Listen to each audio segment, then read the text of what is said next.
Seigneur soit avec vous. Et avec votre esprit. Bonne nouvelle de Jésus-Christ selon saint Marc.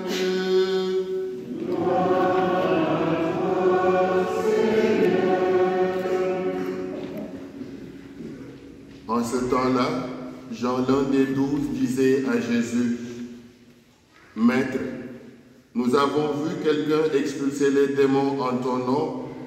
Nous l'en avons empêché, car il n'est pas de ceux qui nous suivent. Jésus répondit: Ne l'en empêchez pas, car celui qui fait un miracle en mon nom ne peut pas aussitôt après mal parler de moi. Celui qui n'est pas contre nous est pour nous. Et celui qui vous donnera un verre d'eau au nom de votre appartenance au Christ, Amen, je vous le dis, il ne restera pas sans récompense. Celui qui est un scandale, une occasion de chute, pour un seul de ces petits qui croient en moi, mieux vaudrait pour lui qu'on lui attache au cou une de ces meules que tournent les ânes et qu'on le jette à la mer. Et si ta main est pour toi une occasion de chute, coupe-la.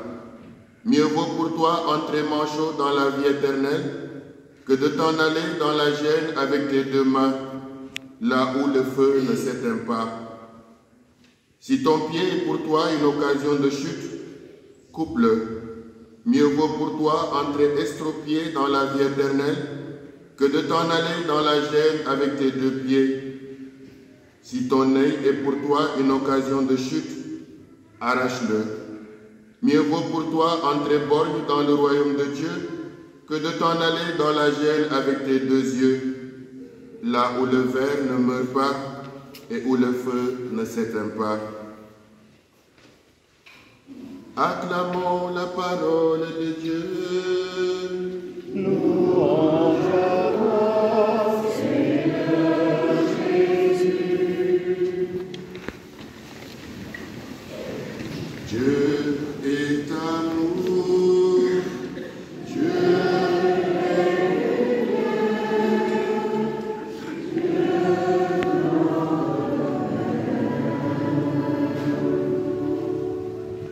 Chers amis, chers frères et sœurs, permettez qu'au début de cette méditation, que je vous pose une question. Au nom de qui êtes-vous venus ici? On a foi, je ne vous entends pas bien. Au nom de qui êtes-vous venus ici? Au nom de Jésus. D'autres m'auraient dit aussi qu'ils sont venus en leur propre nom. Autrement dit, sans être envoyés, sans être délégués par qui que ce soit. Vous m'avez répondu au nom de Jésus. La liturgie de la parole de ce dimanche s'articule alors autour de cette expression.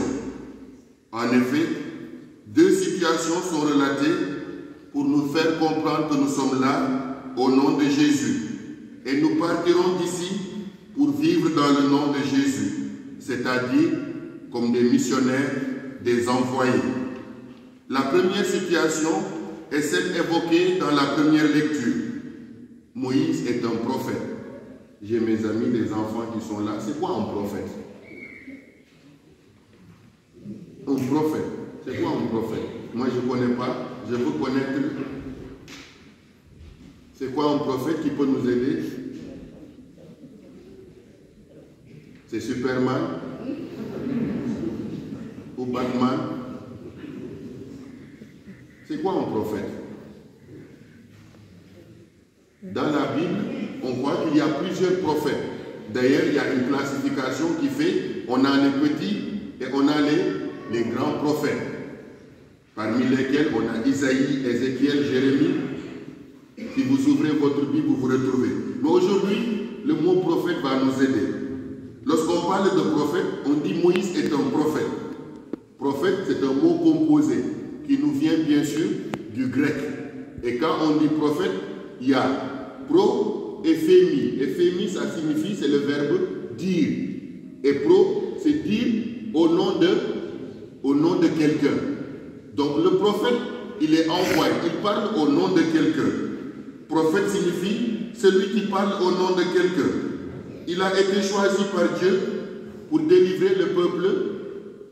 Moïse a été choisi par Dieu pour délivrer le peuple d'Israël, ce peuple qui était en esclavage en Égypte.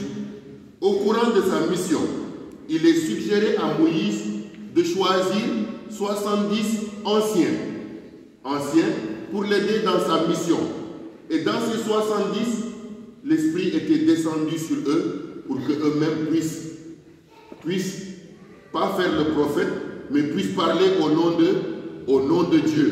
Et ils étaient en train de parler au nom de Dieu. Et le texte de ce jour nous dit, ça n'a pas duré longtemps. En dehors de ces 70, il y avait 2 qui étaient certes choisis, mais qui ne sont pas allés au lieu de la rencontre. Ils sont restés avec le peuple. Il s'agit d'Eldad et de Médad. Eldad et Médad ont commencé eux aussi à prophétiser, autrement dit à parler au nom de Dieu. Et Josué de dire à Moïse, mais il faut les arrêter. Ils ne sont pas avec nous, ils ne sont pas choisis et ils ne sont pas venus avec nous. Il faut les arrêter parce que c'est toi le prophète que Dieu a choisi. Et Moïse lui dit, serais-tu jaloux? Serais-tu jaloux pour moi? Autrement dit, pourquoi devions-nous les arrêter? Oui, chers amis, c'est lui qui choisit et parfois en dehors de nos schémas humains. Eux, ils étaient choisis parmi les 70, mais ils ne sont pas allés. Pourtant, l'Esprit du Seigneur se saisit d'eux pour porter son message. Et il y a là, chers amis, 2 leçons à retenir de cet événement. La première leçon est que c'est l'Esprit du Seigneur qui fait son œuvre en nous. C'est l'Esprit du Seigneur qui fait son œuvre et c'est lui qui choisit. Parfois, en dehors de nos schémas humains, on peut rencontrer quelqu'un qui parle au nom de Jésus, qui parle de Jésus, mais on se dit, mais on ne l'a jamais vu à la messe. On ne l'a jamais vu dans la communauté paroissiale. On ne l'a même pas vu prier. C'est l'Esprit du Seigneur qui choisit. Dans notre vie, nous avons nous-mêmes le choix. Parmi vous, beaucoup ont choisi une carrière professionnelle. D'autres ont choisi ce qui les intéresse, ce que nous aimons faire dans notre vie. Mais quand Dieu veut que son œuvre se poursuive en nous, il nous saisit par son esprit. Autrement dit, il nous prend et il nous amène à ce que lui-même veut réaliser dans notre vie. Sans en douter, nous sommes depuis le jour de notre baptême, par l'onction due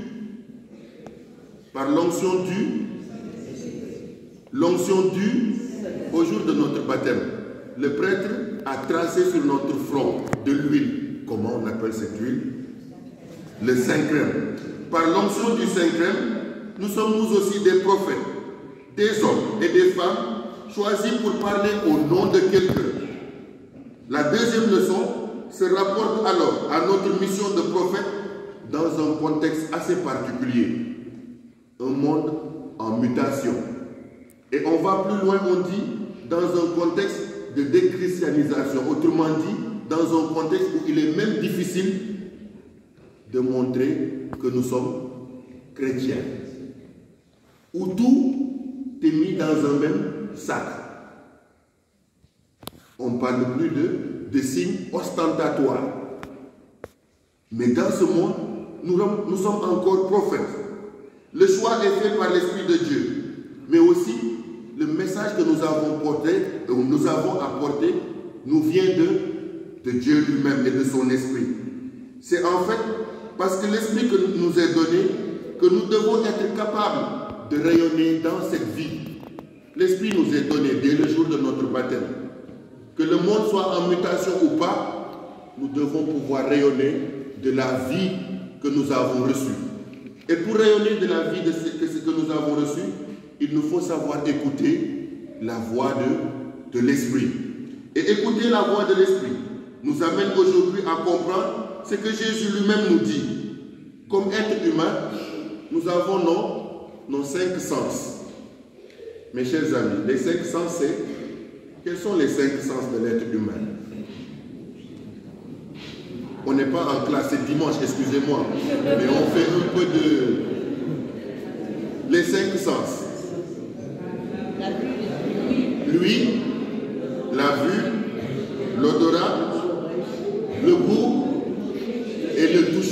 Bravo. Nous avons nos 5 sens. Lui, l'odorat, le goût, le toucher, la vue. Le don de l'esprit nous procure comme une sorte de 6e sens. Parfois on parle de 6e sens, non? Le don de l'esprit nous procure comme une sorte de 6e sens qui nous permet de percevoir comme intuitivement ce qui est juste au plan de la foi et ce qui ne l'est pas. Autrement dit, ce qui est bien et ce qui ne l'est pas. Ce sens de la foi est toujours lié à notre vie chrétienne, ce que justifie l'interpellation de Jésus dans la paille d'évangile de ce dimanche. La situation est quasiment la même que dans la première lecture. Jésus est avec ses apôtres. Ils sont au nombre de 12. Et ils ont été choisis par Jésus nommément en disant Jacques, Pierre, Jean, Matthieu, jusqu'aux 12, jusqu'à Judas. Et ces 12 sont comme les collaborateurs proches de Jésus. Autrement dit, ceux qui sont toujours avec lui. Et aujourd'hui, ils rencontrent une autre personne qu'ils ne connaissent peut-être même pas parce qu'on n'a même pas donné son nom. Et cette personne, qu'est-ce qu'il fait? Il guérit au nom de Jésus. Et les apôtres de se disent, mais ce n'est pas possible. Nous sommes toujours avec Jésus. Il nous a choisis, il nous a établis. Nous-mêmes, nous ne sommes pas encore de guéris. En son nom, et il y a un autre qui opère en son nom. Dans notre contexte actuel, on aurait simplement parlé de jalousie. Pourquoi les autres agissent bien alors qu'eux-mêmes, ils ne sont pas encore reconnus ou ils n'ont pas été choisis? La situation est quasiment la même. Ils rencontrent quelqu'un. La réponse de Jésus confirme que c'est l'Esprit qui suscite des disciples. C'est l'Esprit du Seigneur qui suscite des disciples. Oui. Mieux, Jésus poursuit en nous rappelant que certes, nos 5 sens sont utiles. Il nous faut manger, et ce que nous mangeons, il nous faut découvrir le goût. Il nous faut toucher pour sentir ce qui est à côté de nous, ce que nous touchons, si ça brûle ou si ça ne brûle pas. Il nous faut entendre pour savoir ce qui nous est demandé et voir pour aussi savoir là où nous allons. Ces 5 sens sont certes utiles, mais le 6e semble beaucoup plus important pour nous guider et pour guider les autres. Alors Jésus dit, si ta main est pour toi une occasion de chute, vous avez des couteaux. Si ton pied est une occasion de chute, qu'est-ce qui restera alors de notre corps? La tête. La tête est peut-être parfois aussi occasion de chute. C'est pour nous dire de ne pas retenir les mots à la lettre. Il y a ce que dit la lettre, mais il y a l'esprit de ce qui est dit. Et dans l'esprit de ce qui est dit, c'est pour nous amener à comprendre que c'est le 6e sens, autrement dit ce don de l'esprit, qui nous permet nous-mêmes de pouvoir distinguer le bien et le mal. Notre main peut toucher quelque chose, mais est-ce que notre main peut dire que cette chose est mauvaise ou pas? A priori, non. On peut sentir quelque chose, mais est-ce que cette sensation nous dit déjà que c'est quelque chose de bien ou pas? Quand ça brûle, on sait que ça brûle. Et il faut lever la main. Mais ce 6e sens, qui est le don de l'esprit, nous amène à comprendre en réalité ce qu'est notre mission. Les mains peuvent être source de péché, mais c'est l'esprit qui nous fait distinguer le bien et le mal. Chers amis, je me suis posé alors la question, quel est le rapport entre ce que Jésus demande, couper sa main, couper son pied, et l'attitude même des disciples, des apôtres? Le rapport se retrouve dans un mot, l'orgueil. Parce que les apôtres eux-mêmes se voient tellement proches de Jésus qu'ils ne peuvent admettre que d'autres accomplissent la mission, entre guillemets, à leur place. L'orgueil. Oui, chers amis, la leçon que Jésus leur donne, c'est qu'il ne faut pas se contenter de regarder soi-même, de se regarder. En effet, ils sont des apôtres choisis, mais ils n'agiront jamais en leur propre nom. Ils agiront au nom de Jésus. Et si quelqu'un guérit au nom de Jésus, c'est que la mission ne se résume pas à eux, autrement dit aux apôtres. Oui, chers amis, pour nous aussi, l'injonction est la même par notre baptême. Nous avons reçu le don de l'Esprit. Ce n'est pas pour faire un classement entre ceux qui viennent à la messe et ceux qui ne viennent pas à la messe. Entre ceux qui pratiquent et ceux qui ne pratiquent pas. Parce que pour nous qui sommes ici, notre mission nous amène à aller vers ceux qui sont dehors. Et donc, si nous restons à nous regarder nous-mêmes, à dire, comme avec le publicain et le pharisien, moi je vais à la messe tous les jours, je donne la dîme, je jeûne, je prie, je suis tous les jours avec Jésus, donc je n'ai rien à craindre. Et alors, ma mission envers mon frère, ma mission envers ma soeur, le don de l'Esprit n'est pas fait pour nous, pour garder. Le don de l'Esprit est fait pour que d'autres aussi puissent en découvrir la bonne saveur. Oui, chers amis. C'est pour que l'œuvre de l'Esprit s'accomplisse par nous et pour d'autres, peu importe. Nous sommes donc là pour répondre à la question initiale. Nous sommes là au nom de Jésus. Dans le sens d'une double réaction, autrement dit, nous sommes là pour recevoir de lui, mais pas pour nous-mêmes, pour aussi émettre. Autrement dit, tout à l'heure nous serons envoyés.